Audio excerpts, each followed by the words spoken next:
Action. There's just really chaos on the water at this point. Danger. And she's your captain, and she's fearless, and you gotta be fearless too. Adventure. Next thing I know, my sailor is diving into the ring, and the crowd is getting louder. You're listening to Sea Story.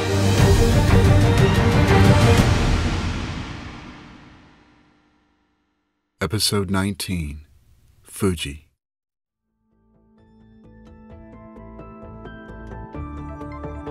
My name is Ebony Campbell. I am a YNC. I am from Covington, Tennessee, and this is my sea story. In May 2013, I got orders to NAF Isugi, Japan. It was my first time being stationed overseas. In August 2013, I was notified that I was selected to become a Chief Petty Officer, so I would participate in the season in Japan. I didn't really know anyone on base, so I was really nervous. All of the faces were new to me, and I had to learn everything really fast with a bunch of people that I've never had the opportunity to meet or become friends with. There were 45 selects during my season. We were going to get together and climb Mount Fuji. I was extremely nervous because it wasn't actually on my bucket list to do. A lot of people go to Japan and they want to go to Hiroshima, they want to see the Buddha, they want to climb Mount Fuji, they want to visit Okinawa, they want to go to Tokyo. I didn't really plan on climbing a mountain, but at this point, I didn't have a choice. I had to go. I was scared.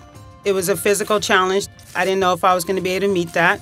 I was told multiple times about the higher you get up, the oxygen levels, the altitude will make you feel dizzy or faint. I just said I'm going to just do my best and encourage my fellow selects, and we're going to get this done.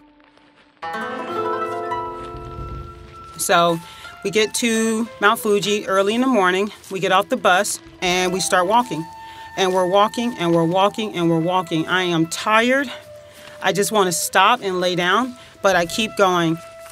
Others were tired. They wanted to stop. We just encouraged each other. We eventually broke up in groups. Some people went ahead. Some people stayed behind. It took 7 hours to get to the top. I was just so glad that it was over. My legs were burning. It felt like I had a lot of fire ants all on my thighs and my legs. The pain was something I've never felt before, and the only time it went away was when I took a break and sat down. We were actually walk a few steps, sit down, walk a few steps, and sit down because it was that hard. It was hilarious to see these 70, 80, 90-year-old Japanese ladies passing us. And we're like, we're strong, we're young, we're Americans. I cannot believe the amount of people that are passing us right now. But we made it to the top. And when I looked down, I could see the clouds. I'm thinking to myself, I am literally looking down at clouds. The only time that's ever happened was when I was in an airplane. It was the most amazing thing to see. Down at the bottom, you see clouds, and even farther, you can see land and houses and stuff like that. It was really weird to be at the top, to be tired like I was, but I was just, wow, I actually did this. We were all really tired, but it was time to get back down because people were already at the bottom waiting on us. We had a couple of genuines with us, and I remember one of them was really sick. He was dehydrated, and he almost fainted. Another one had knee surgery, so she was also in pain. And then we had one other genuine with us. So we just got together and we said, we're going to get down to this mountain, we're going to get down safe, and we're going to just not get lost, and we're going to make it back to the bus. Getting down was really challenging. We were all falling. It's sloped and has a lot of rocks. You just can't walk straight down. It was funny, but it wasn't funny because it was dark. We only had like 2 flashlights, and there were like 15 of us. And people were falling, people were vomiting, people were crying. Some people wanted just to quit, they didn't want to go anymore. We actually had to give someone a piggyback ride at some point. But it took us about 4 hours to get down the mountain. Once we got to the bottom, we were trying to figure out how to get back to the bus. I didn't know at the time that it's known in Japan that the forest surrounding Mount Fuji is considered extremely haunted. One of my shipmates told me that story as we were going through the forest. I totally freaked out, and I was just really scared. I couldn't see anything. I couldn't see my hand in front of my face. The moonlight was really all we had other than 1 or 2 flashlights. We just stuck together. We walked really slow, and we eventually made it back to the bus. A lot of people were upset with us because apparently they were waiting for us for hours, but we had to make sure that we got down together. We didn't leave anyone behind. The very next morning, we did body boot camp, which was extremely challenging due to the fact that we just climbed up and down a mountain. We were already in a lot of pain. So we're doing body boot camp the first thing in the morning.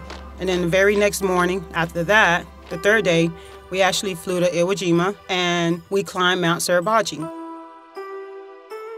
It was a really rewarding experience because I had no idea when I got orders to Japan that I was going to experience any of that. I had no plans on climbing a mountain. There's not a lot of people in the Navy that can share that experience with people that I just met, that I'm going through the most challenging process of my life. Sharing all of those moments and stuff, I look back on it and I have 0 regrets. It was the most exciting thing that I've done that was also extremely rewarding. At the end of everything, and once I got pinned, I now had 45 new great friends, and I was accepted into the best fraternity in the world. I'm so glad and thankful that I actually was selected to chief while I was stationed in Japan.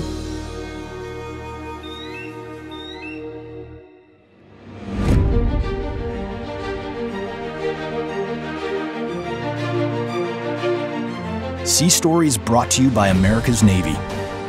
Learn more at Navy.com.